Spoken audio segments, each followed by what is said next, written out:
शाम ढलने को थी। डूबते सूरज की लालिमा ने आसमान को अपने आगोश में ले लिया था। पंछी अपने घरौंदों को लौट रहे थे। उनका कलरव मानो किसी मधुर संगीत की भांति कानों में रस खोल रहा था। निशा हर शाम चाय का कप लिए अपने आलिशान बंगले की छत पर आ जाती।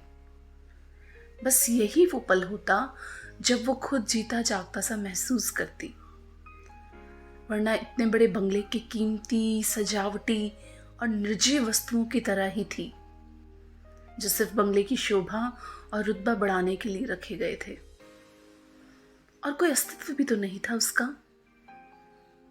कई कंपनियों के मालिक राजीव के पिता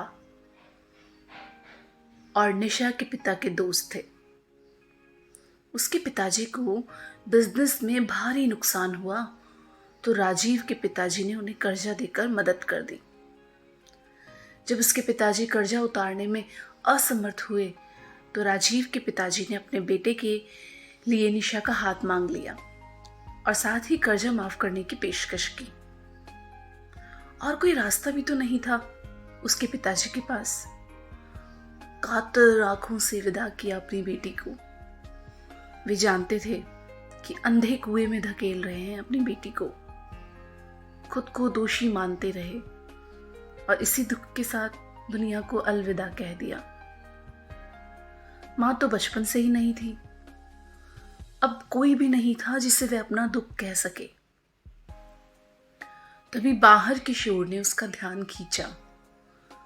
बंगले के पास कुछ खाली जमीन थी जो कुछ बंजारों ने अपने तंबू लगा रखे थे। एक बंजारन दूसरी के बाल पकड़ पकड़ के पीट रही थी। तुझे मेरा ही मर्द मिला था रंगरलियां मनाने के लिए। तेरा वो हाल करूंगी कि मेरा तो क्या, तेरा खुद का मर्द भी ना देखेगा तुझे। फिर वहीं पास खड़े अपने पति को पीटने लगी। मुझ में क्या कमी थी जो इस चुड़ैल के पास जाकर चले गए हो? अभी देखा ना किसी और को तो आंखें नोच लूंगी। उसका पति माफी मांगते हुए आगे पीछे घूमने लगा। माफ कर दे रज्जो, गलती हो गई, मती मारी गई थी मेरी, अब ऐसा कभी नहीं करूंगा। रज्जो गुस्से में अपने तंबू में चली गई और उसका पति गिड़गिड़ाता सा उसके पीछे भागा। फिर क्या हुआ ये तो पता नहीं, लेकिन निशा को लगा जैसे रज्जो की जगह वो खुद है। उसके पति की जगह राजीव और वो दूसरे बंजारन की जगह कभी शीला, कभी मीना तो कभी सोनिया। काश कि वो भी उनके बाल इसी तरह नोच पाती।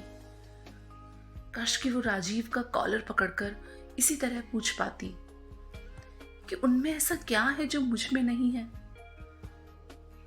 काश कि अपने अधिकारों के लिए इसी तरह आवाज उठा पाती जो आज तक उसे कभी मिला ही नहीं। उससे लाख गुना बेहतर तो ये अनपढ़ बंजारन है जो अपने अधिकारों के लिए लड़ना तो जानती है और इतना पढ़ लिख कर भी वो खुद कुछ नहीं कर पा रही। धिक्कार है खुद पर। सोच ही रही थी कि पीछे से घर संभालने वाली नैनी ने आवाज दी, मैम पार्टी का टाइम हो गया है, राजीव सर ने आपको तैयार रहने को कहा है। मन ही मन कुछ फैसला लेते हुए पलटी। सारे मेहमान आ चुके थे। राजीव सोनिया के साथ चिपक चिपक के डांस कर रहा था।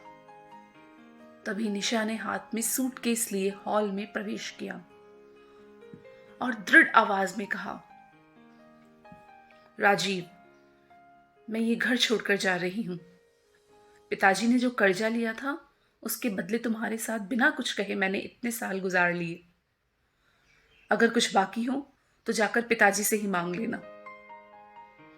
राजीव और सारे मेहमान अवाक से खड़े रह गए। निशा दरवाजे तक गई और फिर पलटी।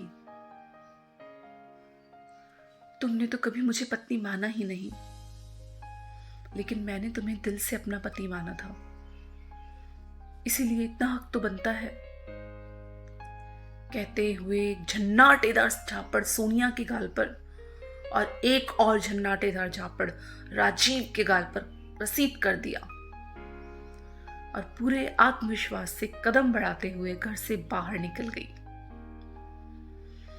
जाते जाते निशा ने रज्जू को तंबू के बाहर बुलाया और कस के गले लगा लिया। रज्जू को तो कुछ समझ नहीं आया कि इतने बड़े घर की मैम साहब उसे क्यों गले लगा रही है, लेकिन निशा तो जानती थी जो आत्मविश्वास आज उसमें आया है वो रज्जू की वजह से ही है। आज निशा को सोने के पिंजरे से जो आजादी मिली है वो रज्जू की वजह से ही है। रज्जू ने निशा का सोया आत्मविश्वास जो जगा दिया था। धन्यवाद दोस्तों। कहानी पसंद आई हो तो इसे लाइक और शेयर जरूर करें और कमेंट करना ना भूलें। अगली वीडियो के लिए नोटिफिकेशन के लिए हमारे चैनल को सब्सक्राइब करें। धन्यवाद।